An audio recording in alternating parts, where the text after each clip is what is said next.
Si G.I. Joe ay isang pambihirang nilalang. Isa siyang kalapati, maliit at simple lang. Pero ang ibong ito ay naging isang tunay na bayani.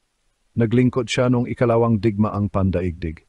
Ito ay panahon ng matinding kaguluhan sa buong mundo. At sa malawak na digmaang ito, si G.I. Joe ay may mahalagang ginampanan. Hindi lang siya basta ibon. Isa siyang tapat na sundalo, may balahibo at matapang. Ang kanyang kwento ay puno ng pambihirang tapang at mahalagang paglingkod. Pinapaalala niya sa atin na ang mga bayani ay maaring magmula sa iba't ibang anyo. Matagal nang alam ng mga tao ang galing ng mga kalapati. Ang mga ibong ito ay may kahangahangang kakayahan. Kaya nilang maglakbay na may pambihirang husay. Nahahanap nila ang daan pauwi kahit gaano kalayo, kahit sa mga lugar na hindi pa nila napupuntahan. Sa panahon ng digmaan, ang galing na ito ay naging napakahalaga. Ginamit ang mga kalapati para magdala ng mga mensahe. Madalas, ito ay mga lihim at importanteng impormasyon. Kapag nasira ang radyo o naputol ang linya, ang mga kalapati ang lumilipad. Sila ang maasahang mensahero ng kalikasan. Si G.I. Joe ay bahagi ng isang napaka-espesyal na grupo. Kabilang siya sa US Army Pigeon Service. Dito ang mga kalapating tulad niya ay sumailalim sa masusing pagsasanay. Inihanda sila para sa hirap ng digmaan. Natuto silang lumipad sa gitna ng mahirap na sitwasyon. Usok, ingay at panganib ay karaniwan. Ang kanilang mga misyon ay madalas puno ng panganib. Pero si G.I. Joe ay isang pambihirang estudyante. Siya ay malakas, matalino at napakadeterminado. Handa siyang gampanan ang kanyang mahalagang tungkulin para sa mga puwersang alyado. Ang pinangyarihan ng kanyang paglilingkod ay napakalawak. Ang ikalawang digmaang pandaigdig ay sumakop sa mga bansa sa buong mundo. Sa ganitong labanan, ang impormasyon ay isang makapangyarihang sandata. Ang mga hukbo ay umaasa sa mabilis at tamang komunikasyon. Isang napapanahong mensahe ay maaring magbago ng takbo ng labanan. Ito ay maaring mga hulugan ng pagkakaiba sa pagitan ng tagumpay at pagkatalo. Higit sa lahat, maaari itong magligtas ng maraming buhay. O kung mawala o maantala, maaring mauwi sa malagim na resulta. Tila naintindihan ni G.I. Joe ang bigat ng responsibilidad. Ang entablado para sa pinakasikat na ginawa ni G.I. Joe ay naihanda na. Ikalabing-8 araw ng Oktubre, taong 1943. Ang lugar ay isang maliit na nayon sa Italia na nagngangalang Colvi Vecchia. Ang mga puwersang alyado ay sumusugod sa kanyang kampanya sa Italia. Isang pambobomba mula sa himpapawid ang pinlano ng mga alyado. Naniniwala sila na ang Colvi Vecchia ay okupado pa rin ng mga kaaway na sundalong Aleman, isang karaniwang akala sa pabago-bagong linya ng labanan. Ang mga pambomba ay inihahanda na para sa kanilang mapanirang misyon. Malapit nang mangyari ang pag-atake. Subalit, isang malaking pagkakamali ang nangyari. Ang sitwasyon sa lupa ay mabilis na nagbago. Ganito kadalasan ang takbo ng digmaan. Ang mga sundalo ng alyado sa lupa, partikular ang British 56th London Infantry Division, ay nakasulong na. Mas mabilis silang kumilos kaysa sa inaasahan ng kanilang mga kumander. Nakuha na ng mga matatapang na sundalong ito ang Colvi Vecchia. Nakaistasyon na sila sa mismong nayon. Nakakalungkot, hindi nila alam ang paparating na panganib. Isang panganib na nagmumula mismo sa eroplano ng kanilang kakampi. Isang malagim na insidente ng friendly fire o pagkabaril ng kakampi ang mangyayari sana. Ang mga sundalo sa Colvi Vecchia ay nasa matinding panganib. Mahigit 1,000 buhay ang nakasalalay. Ang mga pagsubok na makipag-ugnayan sa pamamagitan ng radyo ay nabigo. Marahil nasira ang sensitibong kagamitan sa labanan, o baka hindi lang talaga makalusot ang komplikadong signal. Isang napaka-importanteng mensahe ang kailangang ipadala, at kailangan itong maihatid ng napakabilis. Walang puwang para sa pagkakamali o pagkaantala. Dito na pumasok si G.I. Joe, ang kalapating mensahero, sa nagaganap na pangyayari. Lahat ng ibang karaniwang paraan ng komunikasyon ay nawala na. Ang mga sundalo sa lupa ay nahaharap sa posibleng pagkawasak mula mismo sa suportang panghimpapawid na dapat sana ay tutulong sa kanila. Sa ganitong napakatindi at desperadong sandali, sa kanya sila bumaling. Si G.I. Joe ang kanilang huli at munting pag-asa.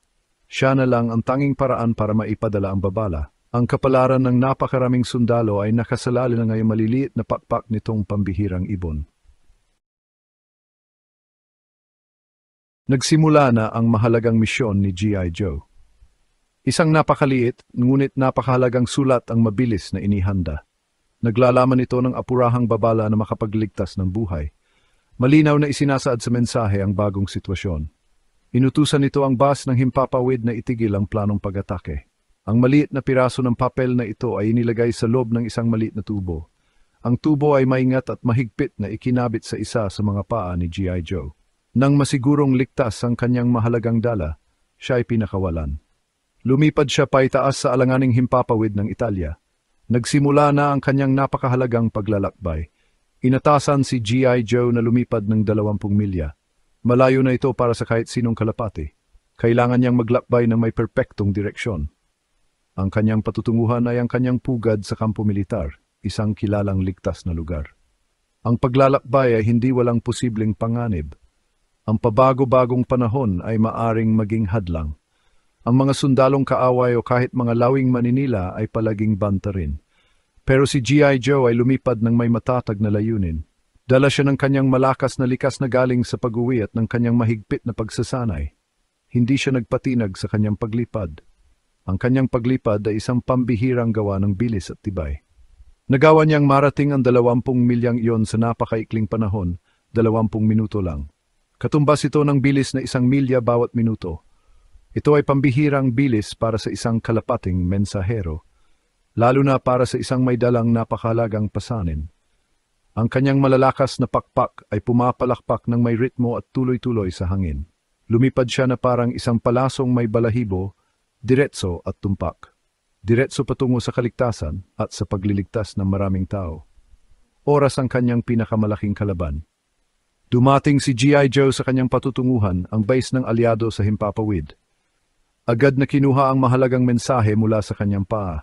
Mabilis itong dinala sa sentro ng command. Nakarating ito sa mga opisyal na namamahala 5 mahalagang minuto lamang bago nakatakdang lumipad ang mga pambomba patungong Colvivecchia. Agad na kinansela ang pambobomba. Wala talagang oras na dapat sayangin. Mahigit 1,000 sundalong alyado ang naligtas. Ang kanilang buhay ay nailigtas salamat sa mabilis na paglipad nitong napakatapang at determinadong ibon. Ang epekto ng katapangan ni G.I. Joe ay agaran at malalim. Siguradong napakalaki ng ginhawang naramdaman sa Colvivecchia. Nalaman agad ng mga sundalo doon ang kanilang muntik ng kapahamakan. Naunawaan nila na utang nila ang kanilang buhay sa mabilis na paglipad ng isang simpleng kalapati. Si G.I. Joe ay naging biglaang bayani noong araw na iyon. Ang kanyang paglipad ay higit pa sa simpleng paglalakbay. Ito ay isang dugtong buhay na nai-deliver sa kabila ng kahirapan. Ang kanyang pangalan at kwento ay umalingaw-ngaw sa buong puwersang alyado. Isang pambihirang kwento ng katapangan ng hayop sa harap ng digmaan. Para sa kanyang pambihirang serbisyo at kabayanihan, si G.I. Joe ay tumanggap ng napaka-espesyal at mataas na parangal.